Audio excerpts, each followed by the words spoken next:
할렐루야. 오늘 황 목사님 찬양인도 참 은혜 가운데서 저희들 마음에 감동이 있었습니다. 많은 집회가 있고 또 많은 분들이 모여서 이렇게 밴드라든지 이런 거 많이 해가지고 하는 찬양도 있지만은 이런 어려운 환경 속에서 하나님을 찬양할 때 저는 하나님께 그 마음 중심을 드리는 모습을 봅니다.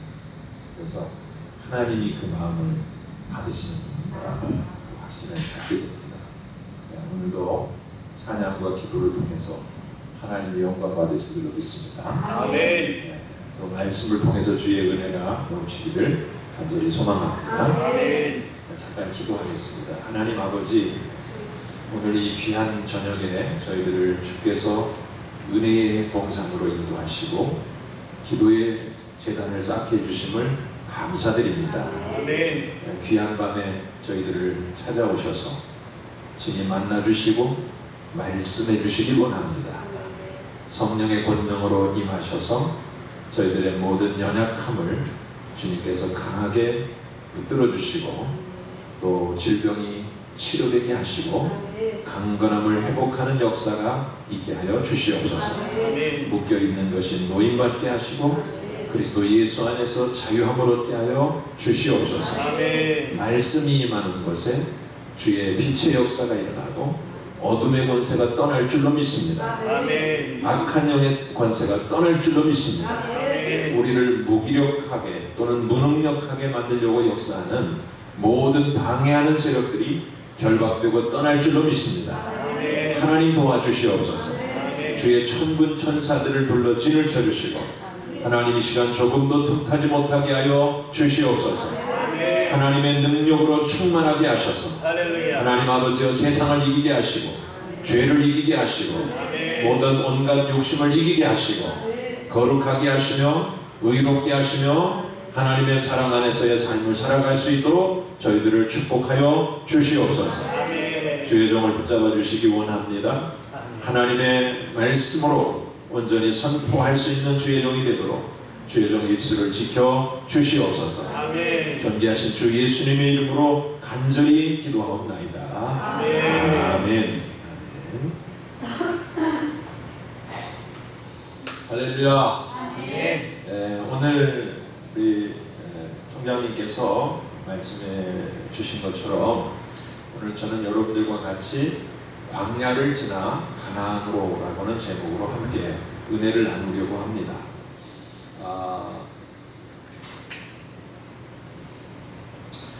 이스라엘 백성들이 여러분들이 잘 아시다시피 애굽에서 종노릇을 했죠.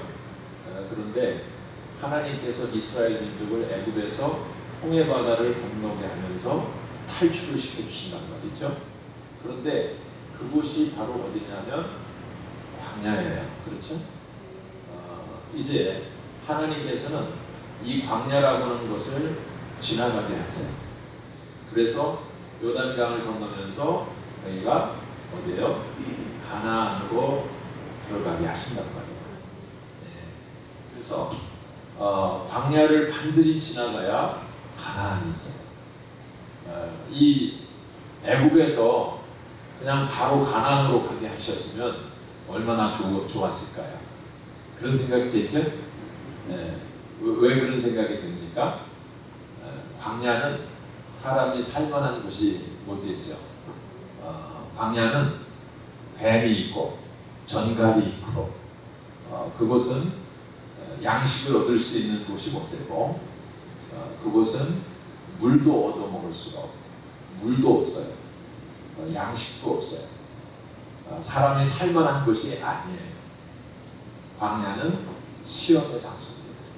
환난의 장소고 고난의 장소예요. 그래서 이 광야를 어떻게 해서든지 빨리 통과를 해야 돼요. 그래야 가나안의 젖과 꿀이 흐르는 그런 축복을 누릴 수가 있는 거예요.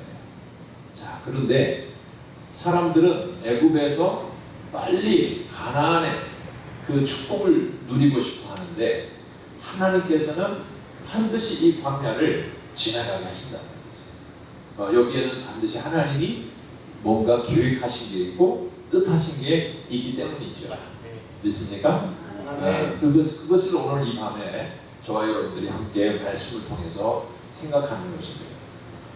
한 사람의 인생이 이렇게 생각해 보면요, 태어나면서부터 육체적인 죽음이 있죠. 육체적으로 죽는 순간까지, 이 출생이라고 하는 것에서 죽음의 순간까지, 이걸 뭐라고 그래요? 인생이라고 그러죠. 인생이라고 그래요. 그래서 저도 마찬가지고 여러분들도 마찬가지고 태어나서 쭉 지금 인생의 걸음을 걸어가고 있어요. 그렇죠?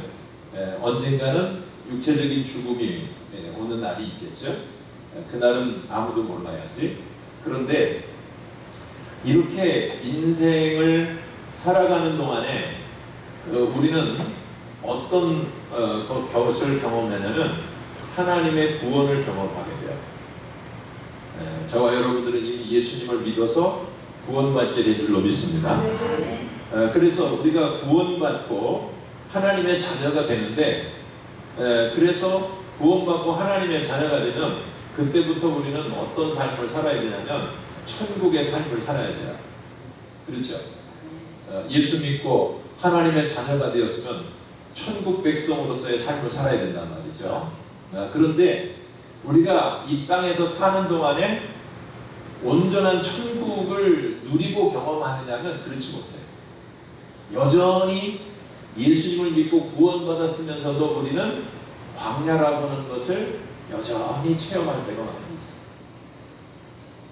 그러면서 이 광야의 체험을 하면서 우리는 이 광야의 연단을 마치면서 하나님이 우리에게 주시는 천국의 축복을 우리가 경험하고 누릴 수 있어야 됩니다. 여러분, 이스라엘 백성들은 실제적으로 애굽이라고 하는 땅에서 노예 생활을 했어요. 그렇죠? 네.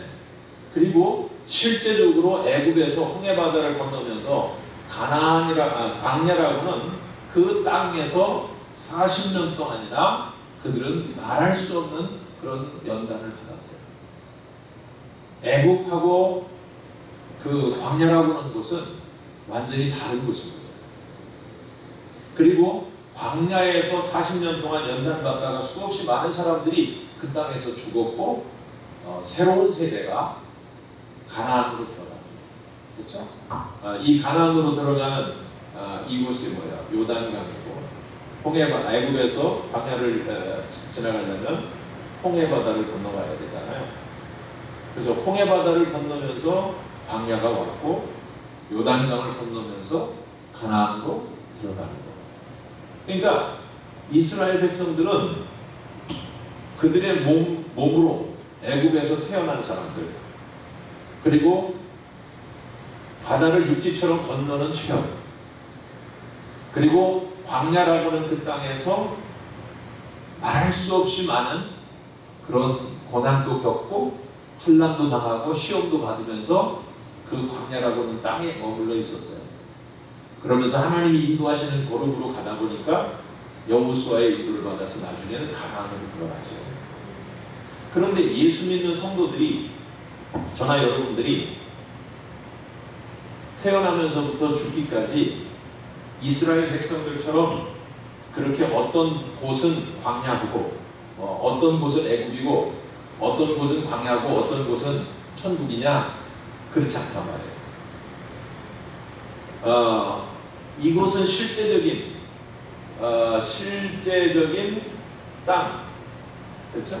이곳은 실제적인 땅으로서 우리가 그 개념을 구분해서 이해할 수 있지만, 예수 믿는 성도들에게 있어서는 이것이 영적인 의미에서 우리는 애굽에서 살다가 예수님을 믿고 구원받아서 광야의 연단을 받으면서 우리는 가나안에 들어가 천국의 삶을 누리고 경험해야 되는 것입니다. 이해가 되면 아멘 하십시오.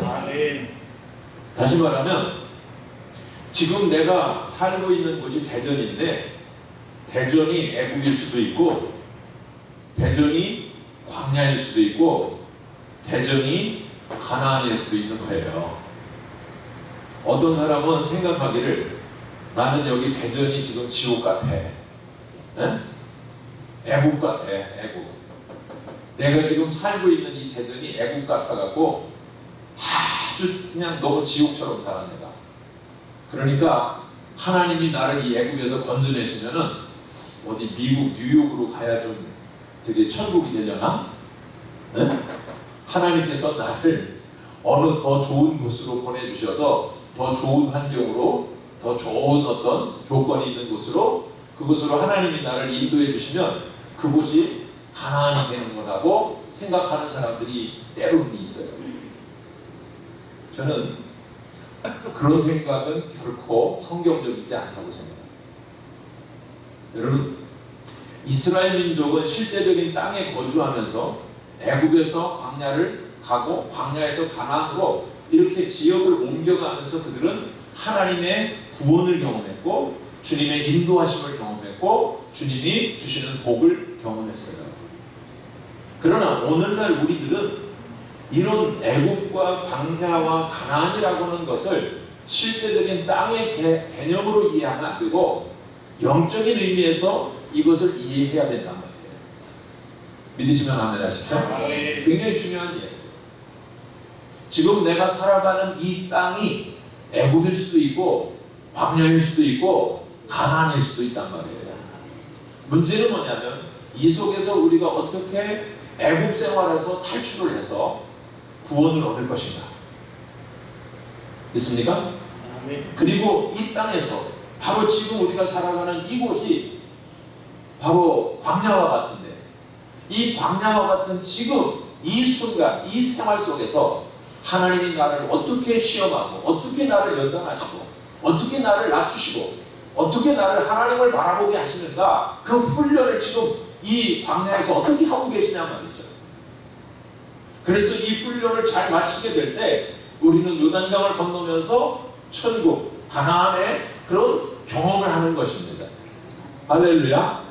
그래서 모든 환난을 이기고 모든 시험을 이기고 모든 영적인 싸움에서 이기고 가나안의 모든 족속들을 싸워서 물리치면서 그들이 누렸던 모든 축복을 하나님이 우리에게 주실 때 우리가 가나안의 젖과 꿀이 흐르는 그런 축복을 이 땅에서 경험하게 될 줄로 믿습니다. 네, 그렇기 때문에 우리가 어떤 지역의 어떤 땅의 개념으로 우리가 이렇게 구분지어서 생각하면 안 된다. 그런 거 아니에요. 영적인 의미에서만 우리가 이것을 깊이 생각하고 거기서 하나님 주시는 그 귀한 지혜를 통해서 깨닫게 되면 그 속에서 놀라운 그런 우리의 인생의 걸음을 이끌어 가시는 것을 볼 수가 있습니다. 여러분, 성경은 우리에게 인생은 나그네라고 가르쳐주고 있습니다. 믿습니까? 아멘. 아브라함도 나그네라고 표현했죠. 야곱도 나그네라고 말했죠. 여러분, 성경은 우리의 인생을 나그네라고 표현하고 있어요. 하나님께서 이 땅에 우리를 보내주셔서 영원한 천국까지 이르도록 우리로 하여금 뭔가 이렇게 인생의 걸음을 끊임없이 걸어가게 만드세요. 네. 우리가 나그네가 돼서 어느 나라를 이렇게 이동해서 살아야만 나그네 인생이 아니고 지금도 우리가 살아가는 이 삶이 나그네의 인생을 사는 것이에요. 하루하루 산다는 게 나그네로 살아가고 있는 것입니다. 어딘가로 여행하고 있는 거예요. 얼마 전에 저희 가족이 철로역정이라고는 영화를 이렇게 봤는데, 철로역정 여러분 그 존 버년의 그 책 아주 어렸을 때부터 우리는 선생님들로부터 교회학교 선생님들로부터 시작해서 또 목사님들로부터 철로역정 이야기를 하도 많이 들었기 때문에 그냥 늘 이렇게 철로역정이 생각나는데, 근데 이번에 영화로 이렇게 한번 보니까 다시 새롭더라고요. 기독교가 장차 망할 도성에서 빠져나와서 그 전도자의 안내를 받으면서 그의 믿음의 여정이 시작되잖아요. 좁은 문으로 들어가고 십자가를 바라보면서 모든 무거운 죄짐, 모든 덩어리, 무거운 짐을 다 벗어버리고 자유해지고, 가벼워지는 그런 걸음으로 가면서 또 시험을 당하고 절망이라고 하는 것에서부터 또 다시 탈출하고 많은 그런 과정을 거치면서 결국은 천국으로 들어가거든요. 그러니까 이런 여정들이 결국은 저와 여러분들의 인생의 수고인 것입니다. 우리 황 목사님도 지금까지 태어나서부터 지금까지 살아오시는 그 인생이 나름대로 이렇게 파란만장한 인생이 있으셨을 거 아니에요. 이렇게 연세가 많으신데도 여전히 젊어 보이시고 아름다워 보이시고 얼굴이 천사 같은 우리 황 목사님이시지만 저분의 인생에 우리가 알지 못하는 너무나도 큰 환난과 풍파, 많은 고난과 상처, 아픔이 왜 없었겠어요? 그렇지 않겠어요? 여러분 한 분 한 분이 다 그렇지 않습니까? 저도 나름 연단을 받았거든요. 저도 인생의 쓴맛을 많이 봤거든요. 네? 그게 뭐냐면 광야의 고난 속에서 하나님이 우리를 연단하시고 또 연단하시면서 우리를 만들어 가시는 거예요. 하나님의 사람으로 만들어 가시는 거예요. 주님이 쓰시기에 합당한 사람으로 우리를 주님이 새롭게 빚어 가시는 겁니다. 그래서 여러분 이렇게 만들어져 가면서 우리는 더 온전한 그리스도인으로 주님이 참으로 쓰시기에 합당한 주님의 도구로 우리가 그렇게 성장하고 성숙하게 되는 거예요. 그 여정이 바로 우리의 인생의 여정이다. 그래서 그 여정이 따져보니까 애굽에서부터 시작해서 광야를 거쳐서 가나안으로 가는 그런 여정이더라.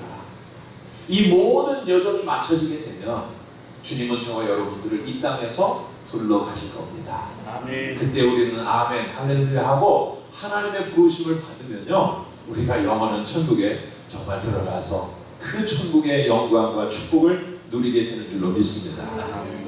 그래서 오늘 저녁에 저는 여러분들과 함께 바로 이런 의미를 말씀을 통해서 좀 함께 나누려고 하는 것입니다.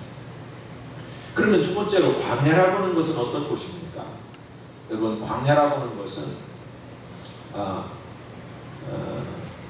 광야라고 하는 것은요 버림받은 포기 그런 뜻이 있어요. 적막하거나 사람이 별로 살지 않는 곳을 광야라고 그렇게 표현해요. 성경에서 midbar이라고 하는 그 단어는 황무지, 거친 땅, 불모지, 사막, 버려진 땅이라고 유기된 말하자면 내버려진 그래서 아무도 그 쓸모가 없는 그런 땅을 갖다가 광야라고 그렇게 표현하는 것입니다. 구약 성경에 지금 말씀을 드렸던 것처럼 이스라엘 민족이 애굽에서 가나안 땅으로 갈 때에 통과한 곳이 바로 광야였죠. 그래서 우리가 출애굽기, 민수기 이런 그 신명기 이런 곳을 보면은 그 광야에 그 유명한 광야 이름들이 나와. 예를 들면 수르 광야, 신 광야, 신의 광야, 그렇죠? 그리고 유명한 곳 가데스 바네아. 이것도 광야에 있던 한 곳입니다. 자, 이런 광야를 우리가 생각하지만요, 하나님께서 위대하게 들어써 주셨던 하나님의 종들이 그렇게 쓰임받기 전에 광야의 연단을 경험해요. 예를 들면 모세를 보세요. 애굽에서 왕자로 40년을 그렇게 성장하면서 지냈지만 그가 자기 민족의 편을 들었다가 그가 도망자가 돼서 미디안에서 40년을 지내잖아요. 미디안 광야 40년의 시간은 그를 연단하는 시간. 하나님이 쓰시기에 합당한 사람으로 만드는 시간이 바로 그 시간이에요. 하나님은 호렙에서 그 모세를 만나주시고 내 백성 이스라엘을 건져내라고 하는 부르심을 그가 하나님이 부르시죠. 그래서 모세가 다시 애굽으로 내려가서 이스라엘 민족을 건져내지 않습니다. 광야 40년의 세월이 있었던 겁니다. 다윗이 이스라엘의 별로 가장 영광스러운 가장 영웅적인 그런 왕으로 지금도 추앙을 받고 있지만 여러분 다윗이라고 하는 한 사람이 그런 왕으로서의 그런 인생을 살아가기 전에 그는 사울 왕의 시기와 질투 그리고 광기 어린 그를 죽이려고 하는 이런 것에 그가 쫓겨다니면서 그는 광야를 지나옵니다. 그래서 그 유명한 10광무지 마온이라고 하는 이런 곳은요 다 광야입니다. 이곳저곳을 하루하루를 어떻게 지낼 수가 없을 만큼 그는 살벌하게 인생의 그런 쓴맛을 경험하고 많은 환난과 고난을 겪어야만 했습니다. 우리가 잘 아는 세례 요한도 광야에서 외치는 자의 소리로 우리 주님의 오실지를 예비했던 사람이죠. 여러분 예수님도 공생애를 시작하기 전에 40일 동안을 광야에서 어떻게 하세요? 줄이시죠. 금식하면서 그 공생의 그 시간을 준비하시고 그리고 마귀에게 시험을 받으시만 이기시고 나서 우리 주님이 공생애를 시작하지 않습니다. 자, 그런 의미에서 광야라고 하는 것은 저나 여러분들이 피할 수 없는 곳이라고는 그 의미를 우리 마음속에 다시 한번 깊이 생각해 봐야 좋겠다 하는 것입니다. 자, 그래서 먼저 저는 애굽이라고는 이 애굽이라고 하는 것이 가져다주는 영적인 의미가 뭔가 그거를 한번 또 이제 먼저 정리해 보겠습니다. 애굽은 어떤 것입니까? 애굽은 바로의 통치 아래에서 이스라엘 민족이 노예로 살았던 땅입니다. 바로가 하나님의 백성인 이스라엘을 짓밟고 있는 곳이에요. 그들은 압제를 당하고 학대를 당했습니다. 신분으로 말하면 그들은 노예예요. 그렇죠? 노예가 자식을 낳으면 자유인이 됩니까? 아니죠. 노예죠. 그래서 아버지도 노예, 아들도 노예, 손자도 노예. 그들은 절대 자유함을 얻을 수 없는 사람들. 노예라고 하는 존재는요 결코 자유라고 하는 것이 주어지지 않고 그들은 소유도 인정되지 못해요. 그들은 인권이 유린을 당하고 말할 수 없는 압제를 받으면서 고통을 받습니다. 바로 이스라엘 백성들 그들이 이런 노예의 삶을 살았다라고 하는 것을 우리에게 성경이 말씀해 주시고 있죠. 자, 그렇다면 영적인 면에서 이 애굽이라고 하는 것은 그럼 뭐냐? 여러분, 세상 임금 마귀가 지배하고 있는 바로 이 세상이 애굽입니다. 예수님은 요한복음 12장 31절에서 이 세상의 임금이라고 그렇게 마귀를 갖다가 지칭하셨어요. 그래서 예수님이 십자가를 지시고 부활하시고 승천하시게 될 것을 아시고 세상에 대한 심판이 이르렀으니 이 세상 임금이 쫓겨나리라. 내가 땅에서 들리면 모든 사람을 내게로 이끌겠노라. 내가 땅에서 들리면 이 말이 무슨 말이에요? 예수님 십자가 지시고 죽임을 당하시지만 부활하셔서 승천하게 될 것을 말씀하시고 있는 거죠. 그래서 땅에서 들리면 다시 말하면 승천하시게 되면 이 모든 마귀에 대한 심판이 끝나기 때문에 그 마귀에게 사로잡혔던 사람들을 주님께서 자기에게로 이끌겠다 이렇게 말씀하시고 있는 겁니다. 할렐루야. 여러분, 애굽은 바로가 통치하는 바로의 왕국인 것처럼 이 세상은 여러분 이 세상의 임금인 마귀가 통치하는 곳이에요. 그래서 바울은 이 세상 신이라고 표현했습니다. 마귀를. 예수님은 이 세상 임금이라고 표현했습니다. 그리고 에베소 6장 12절에 보면 공중 권세 잡은 자 이런 표현도 썼어요. 이 마귀가 이 세상의 임금 노릇하는 거예요. 세상을 지배하고 다스리고 있습니다. 공중 권세를 잡고 사람들을 통치하고 그들을 무지하게 짓밟고 있어요. 우리가 생각해 봐야 될 부분이 바로 이런 것입니다. 여러분, 저와 여러분들이 세상에서 출생했을 때 출생한 저와 여러분들이 바로 하나님의 구원을 받고 바로 하나님의 자녀가 되는 게 아니라 우리는 육체적으로만 세상에서 생명을 얻었지 사실은 우리는 죄 아래에 있는 것입니다. 믿으십니까?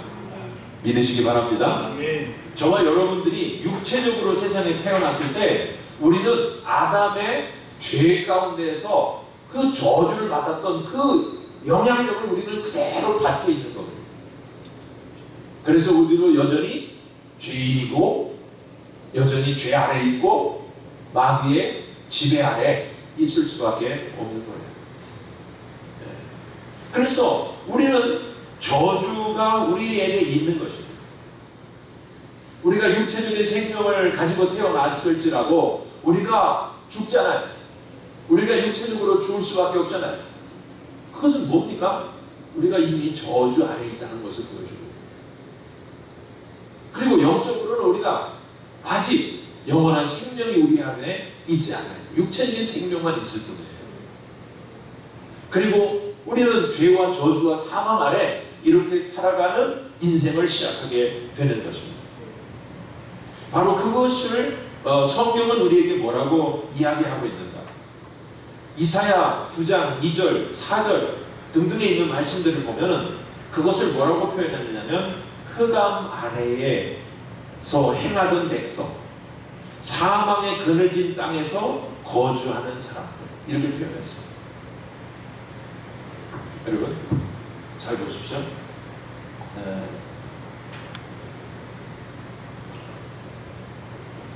흑암이라고 표현했고요. 사망의 그늘진 땅, 이렇게 했어요.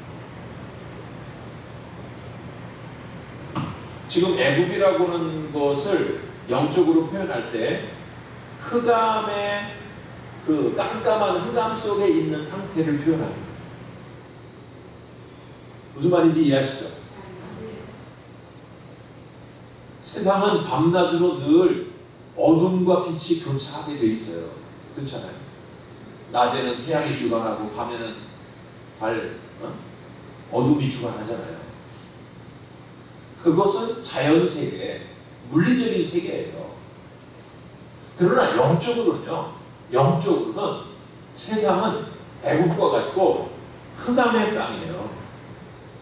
그리고 사망의 그늘진 땅이란 말이에요.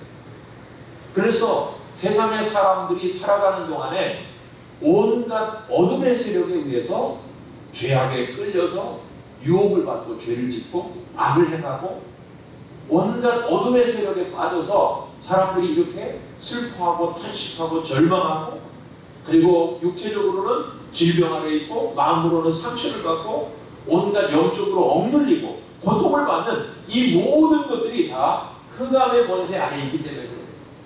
사망의 그늘진 땅에서 살아가기 때문에 그런 겁니다. 그렇기 때문에 이사야 10장 27절 말씀 보면은 뭐라고 말씀하시냐면 이렇게 표현했습니다. 거기 9장 4절에도 표현이 똑같은 부분이 있는데, 무겁게 맨 멍에 그들의 어깨에 채찍과 압제자의 막대기가 있다, 이렇게 표현했어요. 여러분, 무거운 짐을 지고 있다는 거예요. 인생이 사람들마다 무거운 짐을 지고 산다는 거예요. 그들의 어깨에는 뭐가 있다고요? 멍해가 있다는 거예요. 멍해. 그 멍해가 그들을 짓눌러버리고 말할 수 없는 그런 고통을 받게 만든다는 거죠. 그리고 그들의 어깨에는 채찍이 있고 압제자의 막대기가 있다는 거죠. 이스라엘 민족이 애굽에서 그렇게 노예 생활을 하지 않았습니까? 이스라엘 민족, 네? 그들의 어깨에 멍해가 있었고 압제자의 채찍이 있었고 막대기가 있었잖아요. 한순간도 쉬려고 하면 다시 채찍질을 당하고, 그렇게 이스라엘 민족이 노예 생활할 때 그렇게 살았잖아요. 그러나 그것이 애굽에서의 노예 생활만이 아니라 세상에서의 죄 가운데 살아가는 모습이 다 그렇다는 거예요. 세상에서 죄 가운데 살아가는 사람들의 모습은 압제자의 막대기로 맨날 얻어맞고 채찍질을 당하고, 그러면서 마귀가 시키는 대로, 세상이 이끄는 대로 이끌려 다니면서 우리의 마음에 있는 모든 욕심이 이끄는 대로 그렇게 살아가다 보면 죄 아래 우리가 빠지게 되고 죄의 습성 안에 빠지게 되고 온갖 종류의 악한 생각과 우리의 마음과 이런 모든 것들이 다 마귀 아래에서 행하는 죄된 일들이라, 이런 이야기죠. 그러니까 우리 예수님께서 뭐라고 말씀하세요? 수고하고 무거운 짐진 자들아 다 내게로 오라. 이 주님의 부르심은 결국 우리를 영적인 면에서 애굽의 삶을 사는 사람들을 부르시는 거예요. 죄와 사망 아래서 저주 가운데서 말할 수 없이 고통당하고 실망하고 낙심하고 상처받고 아파하는 그런 고통 속에 있는 사람들, 그 무거운 짐 때문에 괴로워하는 그런 사람들을 우리 주님이 부르시는 겁니다. 야, 내게로 내가 너희를 쉬게 하리라, 이렇게 말씀하십니다. 오늘 저도 여러분들도 우리의 인생을 돌이켜보면 사실 우리가 이런 죄 아래서 살았다라고는 그런 시절을 우리가 알 수 있어요. 참으로 부끄럽게도 저도 제 인생의 과거를 이렇게 생각해보면 참 부끄러운 삶을 살았던 그런 시절들이 있음을 고백할 수밖에 없습니다. 얼마나 부끄럽게 살았는지, 얼마나 부끄러운 생각 속에 살았는지, 얼마나 어둠 속에 내 인생을 살았는지, 과거의 삶을 제가 주님을 만나기 이전에 그렇게 삶을 살았던 시간들을 돌이켜보면 사실 차마 제가 입으로 말하기가 어려울 만큼 부끄러운 삶을 살았음을 제가 인정하지 않을 수가 없고 고백하지 않을 수가 없어요. 여러분은 어떻습니까? 우리의 인생이 다 우리의 생각으로 지은 죄악이 얼마나 많고, 우리의 마음으로, 우리의 입술로 범한 죄악이 얼마나 많고, 얼마나 우리가 죄악에 끌려다니는지, 그 마귀에게 종로로 타고 살았는지, 그것이 바로 애국 아래에서 우리가 그렇게 살았던 그 모습이다라고 말하는 것입니다. 이런 모습들은요, 이런 생각을 갖게 됩니다. 이것을 하나님께서 창조하시던 것으로 한번 좀 이렇게 그림을 그려보면, 제일 위에 그림을 그려보면요, 창조 이전과 창조 이후로 이렇게 한번 생각해 보시면, 창세기 1장 2절의 말씀을 보니까 창세기 1장 2절에 땅이 혼돈하고 공허하며 흑암의 깊음 위에 있고, 이렇게 말씀하고 있거든요. 창세기 1장 2절에서 이 세상의 모든 만물이 지어지기 이전에, 창조하시기 이전에 땅의 모습을 어떻게 설명했다고요? 땅이 혼돈하고 공허하고 흑암의 깊음 위에 있더라, 이렇게 말씀하시고 있어요, 여러분. 그런데 하나님께서 빛이 있으라 라고 말씀하시면서 창조의 역사가 일어나기 시작하잖아요. 아멘? 네. 그런데 하나님은 창조를 하실 때 흑암을 무엇으로 바꾸세요? 빛으로 바꾸세요. 그리고 하나님께서 하나하나 모든 것을 다 만들어내시는데 공허함이 변해서 충만함으로 바뀌십니다. 할렐루야. 네. 그리고 모든 혼돈, 이 무질서를 갖다가 질서 있게 만드시는 거예요. 그래서 이 모든 우주 만물이 하나님의 질서 아래 완전하게 들어오게 된 줄로 믿습니다. 아멘. 그러니까 혼돈이 변해서 질서로, 공허가 변해서 충만함으로, 흑암이 변해서 무엇으로? 빛으로. 이게 창조의 역사예요. 아멘. 그래서 하나님이 보시기에 좋았더라, 이렇게 말씀하십니다. 그런데 여러분, 이렇게 질서와 충만함과 빛 가운데 있었던 이 놀라운 축복을 아담이 범죄하면서 다시 이게 바뀌어지는 거예요. 그래서 타락이라고 하는 것을 또 하나의 기준으로 보면 타락 이전과 타락 이후로 이렇게 볼 수 있는데, 타락 이전이 어떻게 된 겁니까? 이 질서가 다시 무질서로 바뀐 거예요. 이 충만함이 공허함으로 바뀐 거예요. 이 빛이 다시 어둠으로 바뀐 것입니다. 인간이 타락하면서 하나님의 이 창조의 질서가 깨지고 빛이 어둠이 되고, 네? 혼돈이 무질서가 되고, 질서가 무질서로 바뀐 거란 말이죠. 그러니까 요한복음 1장에서 빛이 어둠 속에 왔다고 하시잖아요. 아멘이십니까? 요한복음 1장에서 빛이 어둠 속에 왔는데 어둠이 빛을 깨닫지 못했대요. 그 어둠, 왜 어떻게 어두워진 겁니까? 인간이 타락한 이후에 다시 어둠의 세계로 이 세상은 바뀐 거예요. 이 질서가 무질서로 바뀐 겁니다. 혼돈 속에 사는 거예요. 여러분, 무엇이 진리인지 아십니까? 무엇이 참인지 아십니까? 세상 사람들은요, 진리가 무엇인지를 몰라요. 예수님이 그 신문을 받으시잖아요. 본디오 빌라도에게. 신문을 받으시는데 예수님이 진리에 대해서 이야기하니까 이 빌라도가 뭐라고 말해요? 진리가 무엇이냐? 진리가 뭔지를 몰라요. 진리가 뭔지 모른다. 요즘에 여러분 우리나라가 이 돌아가는 현상을 보십시오. 얼마나 혼란스러워요. 우쪽에 있는 사람들은 우쪽에 있는 게 맞다고 그러고 좌쪽에 있는 사람들은 좌쪽에 있는 게 맞다고 그러는데 너무너무 그럴듯해. 그 사람들 얘기 잘 들어보면 다 맞는 것 같아. 근데 양쪽이 다 서로 틀리네. 그럼 누구 말이 맞는 거예요? 혼돈이에요, 혼돈. 예? 이 모든 것들이 다 뭐예요? 눈앞에 이 바울사가 고린도에서 말한 것처럼 이 마귀가, 이 세상 신이 사람들의 눈을 다 뭐예요? 흐려와가지고 뭐가 뭔지를 제대로 볼 수가 없게 만들었다는 거죠. 이게 무질서 속에 살아가는 거예요. 공허가 뭡니까? 공허가.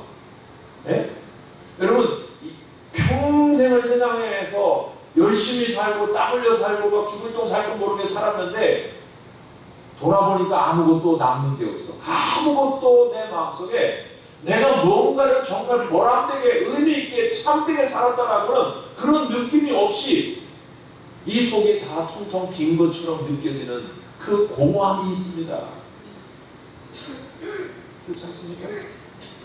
열심히 살긴 살았는데 내가 도대체 뭘 위해서 산 거야? 누구를 위해서 산 거야? 왜 산 거야? 왜 열심히 냈지? 돌아보니까 아무것도 내가 한 게 없는 것처럼 느껴지는 거예요.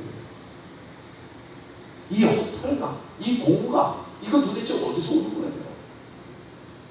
썩을 양식을 위해서, 육신의 욕망을 위해서, 세상의 명예와 그 썩어질 것들, 그 없어질 것들을 위해서 헛개비처럼 살았다면 그의 수고도, 그의 땀도, 그의 열정도 아무것도 아닌 겁니다. 이게 혼돈, 이게 뭐예요? 공허합니다. 공허함. 인생의 공허함. 네? 그 인기 있는 세계적인 가수들, 그 배우들, 이런 사람들이 왜 마약을 하고, 왜 자살을 하고, 왜 인생을 그렇게 비참하게 인생을 마치는 사람들이 있습니까? 공허함 때문에 그런 거 아닙니까? 그러니까 이 세상에서의 이 삶은요, 이 타락한, 인간이 타락한 이 이후에는 다시금 이런 일들이 벌어지는 거예요. 타락한 이후에는요. 그래서 이 타락한 이후에 이런 일들이 벌어지기 때문에 우리 주 예수 그리스도께서 오셔서 구원을 이루어 주셨을 때, 예수님의 십자가가 우리에게 구원의 은혜를 주셨을 때 이 무질서가 다시 질서로 바뀌게 되는 줄로 믿습니다. 아멘. 진리가 무엇인지를 깨닫게 될 줄로 믿습니다. 아멘. 공허함이 다시금 우리 안에 충만함으로 채워질 줄로 믿습니다. 아멘. 어둠이 변해서 빛이 될 줄로 믿습니다. 아멘. 여러분, 이것이 바로 가나안인 거예요. 아멘. 이것이 가나안이에요.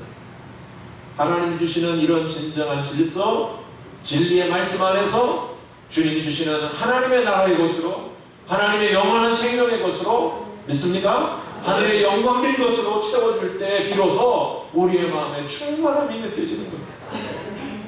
그리고 그 진리의 빛 안에서 있을 때 우리는 절대로 어둠이 아니라 우리는 빛 가운데 있는 것입니다. 아멘. 심지어는 감옥, 수십 미터 저 지하 감옥, 캄캄한 빛 하나도 들어오지 못하는 감옥 속에 우리가 혹시 갇혀 있을지라도 예수의 생명으로 충만하고 진리로 충만하다면 우리는 빛 가운데 있는 것입니다. 할렐루야. 이 은혜가 오늘 하나님이 우리에게 주시는 애굽에서부터 광야를 지나서 가나안으로 인도해 주시는 은혜인 줄로 믿습니다. 아멘. 사랑하는 성도 여러분, 오늘 저와 여러분들에게 주시는 이 은혜를 충만하게 누리시기를 예수 이름으로 축원합니다. 애굽에서 광야로 나아가는 가장 절정의 사건은 뭐냐면 홍해바다를 건너는 사건이에요. 아멘. 그래서 이 홍해바다를 건너는 사건을 바울 사도는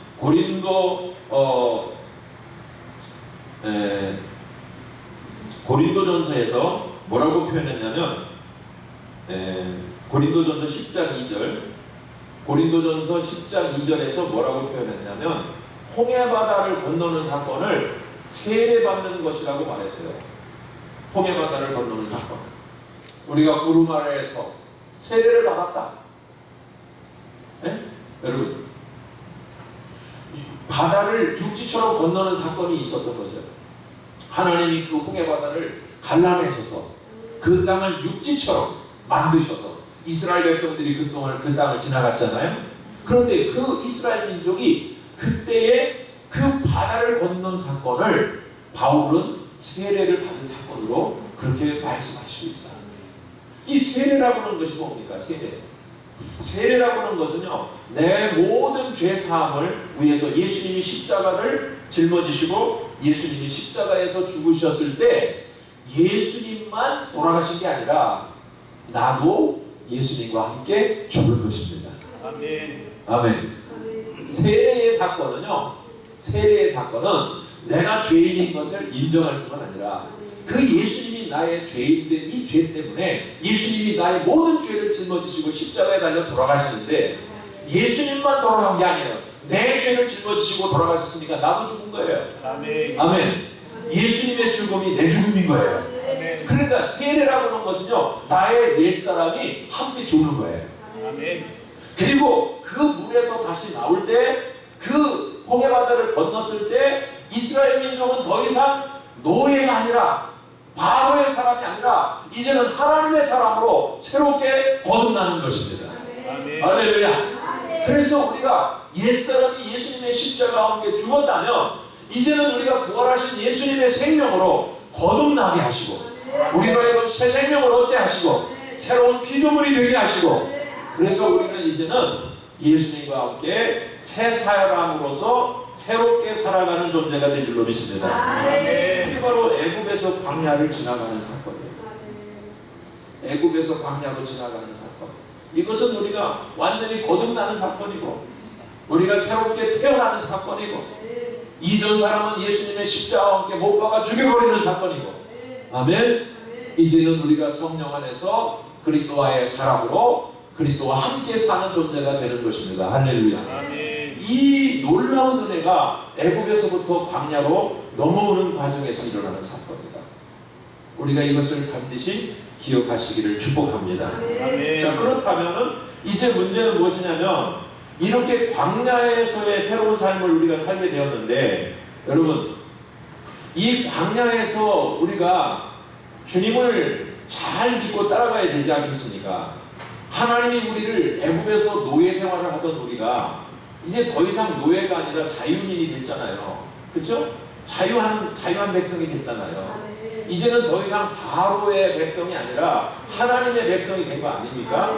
그렇다면 이제는 하나님의 백성답게 살아가도록 훈련하는 곳이 바로 광야인 거죠. 아멘. 그러면 광야라고 하는 곳을 좀 더 그런 의미에서 한번 생각해 봅니다. 광야는 어떤 곳입니까? 세상과 이별하는 곳입니다. 광야는 더 이상 애국으로 돌아가서는 안 되는 곳입니다. 근데 이스라엘 백성들이 광야에서 물이 없다고, 양식이 없다고, 맨날 만나만 준다고 불평하고 원망하면서 애국으로 돌아가잖아요. 애국으로 돌아가게 하시는 분이 아니거든요. 따라하겠습니다. 광야는 세상과 이별하는 곳이다. 절대로 애국으로 돌아가서는 안 된다. 아멘. 네, 마음속에 분명한 우리의 확고한 믿음이 있어야 됩니다. 아멘. 광야는 어떤 곳이냐면 하나님과 언약을 맺는 곳이에요. 이스라엘 백성들을 하나님은 홍해바다에서 건너게 하시고 시내산 아래로 모이게 하십니다. 이 시내산.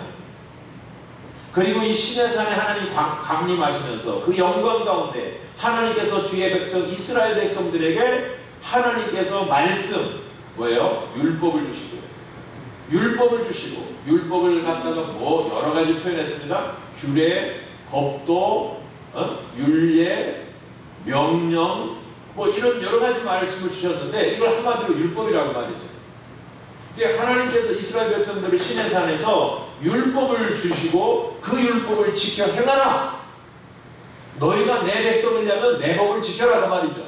아멘. 아멘. 여러분, 애굽에서는 바로의 법을 지켜야 되지만 이제는 뭐예요? 하나님의 백성이니까 하나님의 법을 지켜야죠. 율법이 하나님의 법인 줄로 믿습니까? 아멘. 그러니까 당연히 율법을 지켜야 되는 거죠. 그것을 놓고 이스라엘과 하나님 사이에 뭘 맺어요? 언약을 맺어요. 황소를 잡아서 그 피를 뿌리고 그것으로 언약을 맺었단 말이죠. 그래서 이 광야라고 그런 것은 하나님과 언약을 맺은 곳입니다. 하나님의 은혜로 하나님의 백성이 된 곳입니다. 그들이 절대로 자기 힘으로 스스로 애굽에서 나오지 못했던 것, 이게 하나님의 은혜로 구원받은 것이지만 하나님의 백성 되는 것도 그들이 스스로 뭔가를 의로워가지고 하나님 그들의 백성 세운 게 아니에요. 하나님의 은혜로 백성 삼으신 거예요. 아멘. 그래서 그들은 하나님의 은혜로 하나님의 백성이 되었을 뿐 아니라 이제는 하나님과의 언약을 맺은 하나님의 신부와 같은 존재가 된 것입니다. 자, 여러분, 광야라고 하는 것은 어떤 것입니까? 오직 하나님만 바라보면서 하나님의 인도하심을 받는 곳이 광야입니다. 아멘. 자, 그런데 하나님은 그렇게 하나님께서 자기 백성들에게 자기의 법을 따르고 자신을 바라보고 자신의 인도함을 받도록 하기 위해서 광야로 내모셔가지고 그곳에서 시험을 하시는 겁니다. 광야는 그렇기 때문에 시험이 있는 곳이고 연단이 있는 곳이고, 철저하게 옛사람은 죽고 새 사람으로 살아가게 하는 훈련의 장소입니다. 문제는 이것이에요.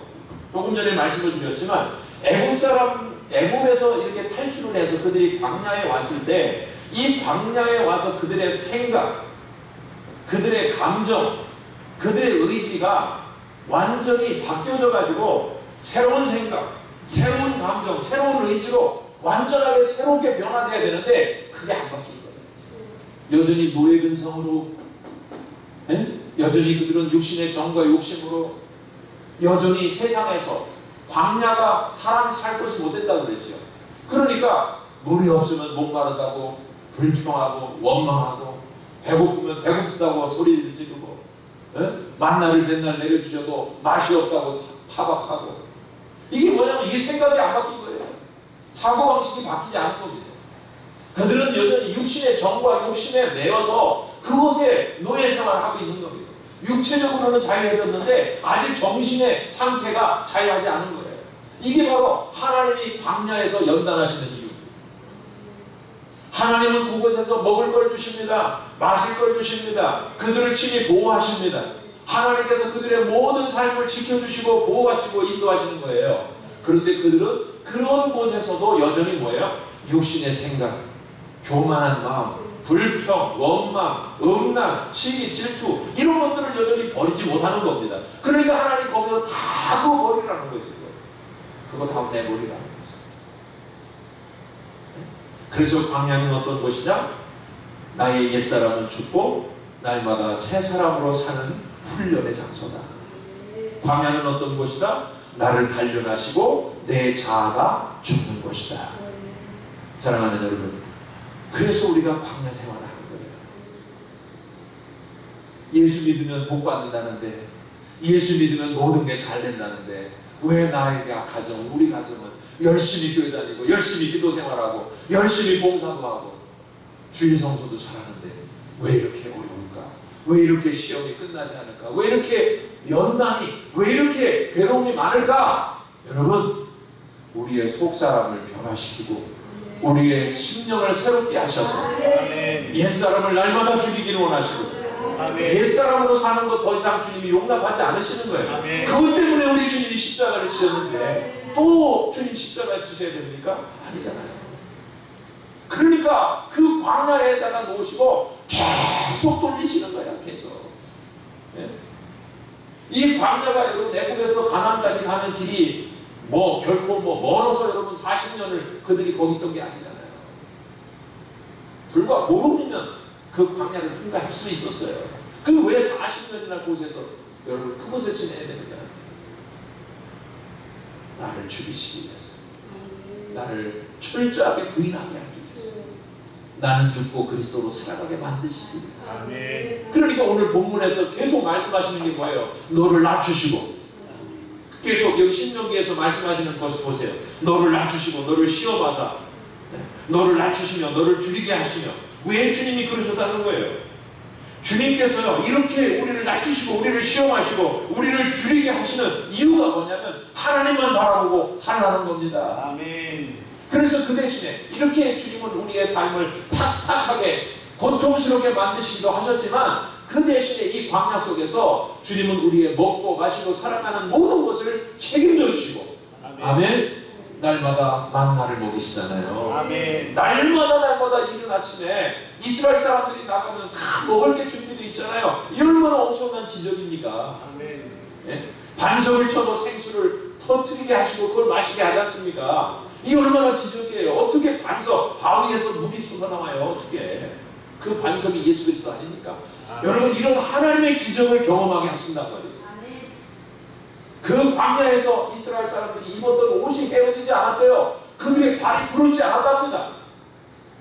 낮에 해가 그를 상치 못하게 하고요, 밤에 달이 그들을 해치 못하게 하였어요. 이게 뭡니까? 하나님은 그 광야가 사람 살만한 것이 못되지만 그럼에도 불구하고 하나님은 그들에게 먹이시고 입히시고 잠재우시고 모든 것의 공급자가 되신 거예요. 아멘. 모든 것의 보호자가 되신 거예요. 아멘. 모든 것의 인도자가 되신 겁니다. 아멘. 그렇게 하나님은 그렇게 그들에게 먹이고 입히고 보호하고 하시면서 누구만 바라보라? 하나님만 바라보라. 그래서 사람이 떡으로만 살 것이 아니고 여호와 하나님의 입으로 나오는 모든 말씀으로 살 것이니라. 이 말씀하신 거죠. 사랑하는 성도 여러분, 오늘 저와 여러분들이 이제는 이 세상, 죄악된 이 세상에서 마귀의 종로로 타던 저와 여러분들이 예수의 십자가의 은혜를 받아서 구원을 받았다고 할지라도 우리의 모든 정과 욕심이 십자가에 같이 못 박아 죽임당하고 우리의 모든 교만과 거짓과 음란과 탐욕과 이런 모든 것들이 십자가에 같이 못 박아 죽임을 당하면서 우리는 이제는 예수의 사람으로 거듭나고 변화되고 새로워져야 될 줄로 믿습니다. 오직 하나님만 바라보는 아멘. 하나님만 바라보는 그 훈련을 광야에서 하시는 거란 말이에요. 왜 예수님을 이렇게 오래 믿었는데도 내 삶이 나아지지 않는가? 왜 나는 성공하지 못하는가? 왜 좀 될 만하면 또 이그러지고 깨뜨려지고 문제가 생기는가? 여러분 사람을 원망할 게 아니고 문제를 여러분 바라보면서 탄식하고 절망할 일이 아니라 내 안에 아직도 하나님께서 낮추실 일이 있구나. 나를 하나님께서 새롭게 하실 일이 있구나. 그 하나님의 음성을 들으시기를 축복합니다. 그 하나님을 바라보면서 주님이 나를 사랑하시기 때문에 아직도 나를 이 불구덩이에 놓으셔서 나를 연단하시고 정금같이 하시는구나. 이것을 우리가 알 때 광야의 삶이 더 이상 고통의 삶이 아니고 절망의 삶이 아니고 그 광야의 삶이 은혜의 삶이고 축복의 삶이고 하나님과 함께 동행하는 그런 은혜의 놀라운 축복의 체험을 하게 될 줄로 믿습니다. 그 광야에서 우리는 하나님을 만나는 거예요. 하나님을 예배하는 곳입니다. 하나님의 영광이 임하는 곳입니다. 그래서 하나님을 경외함으로써 섬기는 곳이 광야가 되는 것입니다. 광야는 하나님의 계시가 임하는 것입니다. 하나님의 입이 열리는 것입니다. 광야에서 하나님의 말씀이 임하는 곳입니다. 예? 날마다 하나님의 은혜와 복을 경험하는 곳이 바로 광야입니다. 할렐루야. 그래서 여러분 이 광야에서 우리는 고난과 시련과 환난과 연단을 받는다고 그것 자체를 우리가 슬퍼할 일이 아니고 내가 이런 연단과 고난과 시련을 받는 것은 나를 사랑하시는 하나님의 은혜의 손길이구나. 그것에 감사하고 그 하나님의 뜻에 우리가 믿음으로 따라가기 시작하면 그것이 절대로 광야가 아니고 천국이 되는 거예요. 그게 바로 가나안으로 옮겨져가는 우리의 모습이 되는 줄로 믿습니다. 자, 그러면 여러분 이제 세 번째로 가나안이라고 하는 것을 생각해 봅니다. 가나안이란 어떤 것입니까? 가나안은 약속의 땅입니다. 하나님의 백성, 이스라엘 백성들이 모든 연단의 과정을 마치면서 이제 하나님이 약속하셨던 그 땅으로 그들을 들여보내시죠. 여호수아를 보내서 이스라엘 민족을 가나안 땅으로 들어가게 하시잖아요. 그곳에 요단이라고 하는 강을 건너가게 하시죠. 자, 그런데 이곳으로 가나안으로 들어가게 되면 어떻게 합니까? 오늘 본문에서도 말씀을 하셨지만 그 땅은 어떤 곳이라고요? 7절과 8절을 같이 한번 읽겠습니다. 9절까지 시작. 예, 하나님 여호와께서 너를 아름다운 땅에 이르게 하시고 하시나니 그것은 골짜기든지 산이든지 시내와 분천과 샘이 흐르고 밀과 보리의 소산지요 포도와 무화과와 석류와 감람나무와 꿀의 소산지라. 네가 먹을 것에 모자람이 없고 내게 아무 부족함이 없는 땅이며 그 땅에 돌은 철이요 산에서는 봄을 캘 것이라. 네가 먹어서 배부르고 네 하나님 여호와께서 옥토를 내게 주셨으므로 말미암아 그를 찬송하리라. 할렐루야. 크게 합시다. 할렐루야. 할렐루야. 할렐루야. 할렐루야. 아멘. 아멘. 아멘. 아멘. 가나안의 축복이 비로소 열리는 거예요. 가나안의 축복. 광야는 연단이기 때문에 광야 속에 있으면요 여전히 문제거리들이 있어요. 여전히 시련이 있어요. 그러나 가나안에 들어가게 되면 심지 않은 것을 거두게 하시고 짓지 않은 곳에 들어가 살게 하시고 파지 않은 우물물을 마시게 하시고 아멘. 이것이 하나님 이스라엘 백성들에게 누리게 해주셨던 가나안의 축복이에요. 그런데 그냥 들어가면 거저 그냥 모든 것이 들어갈 수 있어요? 안 그래요. 그 땅에는 누가 살고 있어요? 가나안의 7 족속들이 살고 있어요. 그들은 용맹스러운 사람들입니다. 그들은 거인들입니다. 그들이 짓고서 지키고 있는 성은요 난공불락의 성이에요. 쉽게 싸워서 무너뜨릴 수 있는 그런 성들이 아니에요. 그런데 하나님은 그 가나안 땅으로 들어가서 그것을 정복하고 그것을 다 누리라는 거예요. 여러분, 그렇기 때문에 가나안에 들어가는 것도 그냥 들어가기만 하면 되는 게 아니에요. 싸워야 돼요. 싸움이 있어요. 여러분, 영적인 싸움에서 승리하지 않으면 하나님의 축복을 누릴 수가 없어요. 아멘. 하나님께서 우리에게 복으로 주신 것조차도 우리가 그것을 온전히 누리기 위해서는 우리로 하여금 싸우게 하시고 아멘. 어둠의 역사, 영적인 전쟁의 역사, 모든 흑암의 역사들을 물리치게 하시면서 그들에게 주셨던 그 축복을 우리에게 누리게 하시는 줄로 믿습니다. 아멘. 그때 우리의 마음에는 천국이 임하고 우리의 육체적으로는 건강이 회복되고 우리의 삶에는 형통한 그런 놀라운 경험들을 하게 될 줄로 믿으시기 바랍니다. 아멘. 이 은혜를 우리 성도님들이 누리셔야죠. 그래서 우리가 하나님의 가나안의 축복을 누리면서 하나님 나라를 위해서 몸을 바치고 물질을 바치고 우리의 모든 삶을 바치면서 헌신하고 충성할 수 있는 성도들이 되어야 되죠. 아멘. 믿습니까? 아멘. 늘 광야 속에 머물러 있으면요 연단 받느라고 정신없어요. 연단 받느라고. 그래서 우리가 주님 앞에 섬기려고 하더라도 제대로 섬기기가 어려워요. 그렇다고 무조건 못 섬기는 건 아니지만 여러 가지로 제약을 많이 받고 여러 가지 많은 시련과 연단이 있기 때문에 섬기는 데 많은 제약이 있는 거죠. 그러나 가나안의 하나님의 축복을 우리가 받고 누리다 보면 엄청난 축복의 문이 열려요. 건강의 축복, 지혜와 명철의 축복, 각자 권사, 능력, 하나님 주시는 많은 것들을 가지고 우리가 마음껏 주님을 위해서 섬길 수 있는 그런 길이 열려지는 것입니다. 할렐루야. 이게 가나안의 축복이죠. 사랑하는 여러분, 그렇기 때문에 우리는 이 가나안의 은혜를 받기 위해서 어떻게 해야 됩니까? 하나님의 법궤, 말씀을 짊어지고 요단강으로 가야 되는 거예요. 아멘. 말씀 법궤를 짊어지고 어떻게 해야 돼요? 여리고서를 성을 돌아가야 되는 거예요. 법궤를 짊어지고 우리가 싸움의 현장으로 나아가서 그 적군과 마주칠 때에 하나님이 우리를 먼저 위해서 싸워주시는 그 은혜를 힘입어서 우리가 따라가면 아멘. 우리가 승리할 줄로 믿습니다. 아멘. 그러므로 여러분, 가나안의 그 놀라운 축복은요, 우리가 죽어서 가는 천국만을 누리는 게 아니라 이 땅에서도 하나님이 우리에게 천국을 경험하게 해주시는 놀라운 은혜의 역사라고 하는 것을 우리가 생각하게 되는 것입니다. 아멘. 하나님께서 우리와 함께 하셔서 그 모든 싸움을 이기게 하시고 우리가 승리하게 하실 때 그때 우리의 인생에 놀라운 하나님의 역사를 보게 될 줄로 믿습니다. 아멘. 수르바벨에게도 그 성전을 완전하게 건축하게 하셨던 하나님, 그 모든 장애를 물리치게 하셨을 때 그가 성전을 완공하니까 그 성전의 이름을 무슨 성전이라고 그래요? 수르바벨 성전. 할렐루야. 그는 하나님의 사람으로서 가나안의 영광된 축복을 받은 사람입니다. 다윗이 엄청난 그런 사울 왕의 시기와 질투로 인해서 많은 환난과 고난을 겪었지만 그가 마침내 하나님의 말씀을 의지하고 날마다 하나님을 예배하는 삶을 살았을 때 사울 왕을 하나님께서 결국 거듭나게 하시면서 이스라엘의 왕으로 영광스럽게 세우시잖아요. 그게 뭐예요? 하나님이 가나안의 축복을 가나안의 다윗에게 주신 거죠. 바울이 가는 곳곳마다 많은 환난이 있고 핍박이 있고 고난이 있었지만 그가 언제나 예수의 이름으로 날마다 그 복음을 전하고 병든 자를 고치고 귀신을 쫓아내면서 제자들을 세웠을 때 위대한 예수님의 산으로 우뚝 서게 하셔서 영광된 가나안의 그 축복을 누리는 하나님의 사람으로 예수님의 산으로 그가 우뚝 서게 하시지 않습니까? 아멘.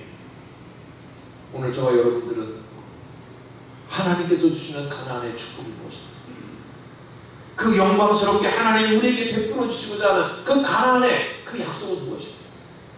우리가 그것을 주님 앞에 찾아야 될 줄로 믿습니다. 여러분 열심을 내면서 교회만 왔다 갔다 하는 신앙인이 되면 안 됩니다. 교회에서 여러분 열심히 그냥 기도한다, 여러분 주일을 열심히 성수한다, 11조 생활을 열심히 한다, 그거는요 하나님과의 인격적인 교제가 없어도 종교적으로라도 그건 열심히 할 수 있는 것들이에요. 종교 생활로도 열심히 할 수 있는 거라고요. 그러나 진짜 예수님과의 그 인격적인 만남, 주님과의 참된 교제 안에서 주님이 한 걸음 한 걸음 우리의 인생의 걸음을 이끌어 가실 때 주님의 말씀에 귀를 기울이고 주님의 인도하심을 한 걸음 한 걸음 받아가면서 우리가 나아갈 때 방해하는 세력이 있고 어둠의 세력들이 역사가 있지만 그것을 물리치면서 한 번 싸워서 이겨나갈 때 또 다른 세력이 오고 또 한 번 싸워서 이겨나갈 때 또 세력이 오겠지만 그 전쟁에서 승리해 나가면 나갈수록 하나님은 우리에게 영향력을 더 크게 하시고 아멘. 우리로 하여금 더 힘을 더 강하게 하시고 우리로 하여금 하나님 나라를 위해서 더 크게 일할 수 있는 종들이 되게 하시는 거죠. 그게 뭡니까? 가나안의 축복을 받는 거예요. 이 땅에서도 하나님의 이와 같은 영광스럽고 놀라운 하나님의 축복을 누릴 수 있는 이 가나안의 은혜, 이 천국의 은혜, 저와 여러분들이 반드시 받아 누리기를 예수님의 이름으로 축원합니다. 예수님의 이름으로 축원합니다. 그렇습니다. 그러므로 오늘 말씀을 마무리합니다. 결론적으로 말씀을 드립니다. 사랑하는 여러분, 우리가 애국에서 탈출을 해서 광야를 통과해서 가나안으로 들어가는 이 여정, 이것은 우리의 인생의 여정이고 또 우리의 믿음의 여정이라는 사실을 믿습니다. 아멘. 하나님께서 이스라엘 민족에게 광야길을 걷게 하셨던 것처럼 주님은 오늘 저와 여러분들을 광야길을 걷게 하십니다. 우리를 낮추시고 우리를 시험하셔서 과연 내 마음이 어떤지를 하나님은 보기를 원하십니다. 그래서 우리를 시험하시는 겁니다. 정말로 얘가 나를 믿길 원하는가? 정말 어떤 어려움이 있어도 나를 의지하기 원하는가? 그거 보시려고 하는 거예요. 그런 시련과 연단과 환란이 있지만은 살아가기가 너무 빡빡하고 고통스러울 때가 있지만 그 순간순간마다 주님을 바라보시고 주님의 음성을 들으시고 주님의 인도하심을 받으시면 모든 것들을 이겨나갈 줄로 믿습니다. 그러므로 결코 세상으로 돌아가지 마십시오. 아멘. 오직 하나님만을 믿고 그분을 따라가는 순종하는 저와 여러분들이 되기를 원합니다. 아멘. 겸손하십시오. 자기를 낮추십시오. 자기를 비우십시오. 그러면서 주님과 한 걸음 한 걸음을 동행해 나아갈 수 있는, 주님이 이끄시는 대로 주님을 따라갈 수 있는 저와 여러분들이 될 때 우리에게 이 엄청난 가나안의 축복을 주실 줄로 믿습니다. 함께 기도하겠습니다.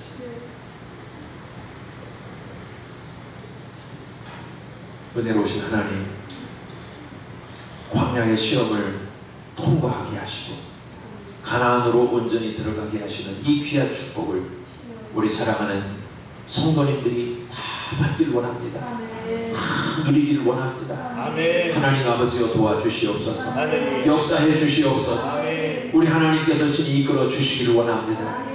귀한 밤에 말씀을 들었사오니 말씀을 의지하여 기도하게 하시고 주님 앞에 부르짖게 하시고 응답받게 하여 주시기를 아멘. 원합니다. 아멘. 성령님께서 강하게 역사해 주셔서 우리 각 사람의 마음을 주장해 주시고 우리 자신을 깊이 돌아보게 하시고 내가 보지 못했던 내 모습을 보게 하시고 하나님 죄악된 것들을 끄집어 토로하고 회개하고 자복하게 하시고 교만을 내버리게 하시고 하나님 모든 탐욕을 버리게 하시고 참으로 새롭게 하시는 은혜를 누리게 해주시길 원합니다. 도와주시옵소서. 감사합니다. 예수님의 이름으로 기도합니다.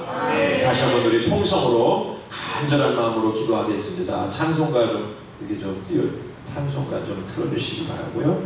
오늘 우리 말씀을 의지하면서 간절한 마음으로 통성으로 기도하기만 합니다. 절대로 하나님, 주님을 믿는 일이 어렵다고 세상으로 돌아가고 싶은 그런 마음 절대로 갖지 않기 원합니다. 하나님, 세상을 절대로 사랑하지 않기 원합니다. 하나님, 광야가 너무 힘들고 어렵지만 그 광야에 힘들고 어려운 것만 보지 않게 하시고 하나님이 날마다 은혜 주시는 것, 하나님 날마다 기적을 통해서 나를 붙잡고 계신 것, 날마다 나를 이끌어가고 계시는 것, 말씀하시는 것을 기억하게 하셔서 그 인도하심을 받게 하여 주시기 원합니다. 주님만 따라가게 해주시길 원합니다. 나는 죽게 하시고 그리스도로 살아가게 하시는 하나님, 날마다 내가 그리스도 안에 살게 하여 주시옵소서. 다시 한번 여러분 말씀을 의지하면서 통성으로 간절히 기도하겠습니다.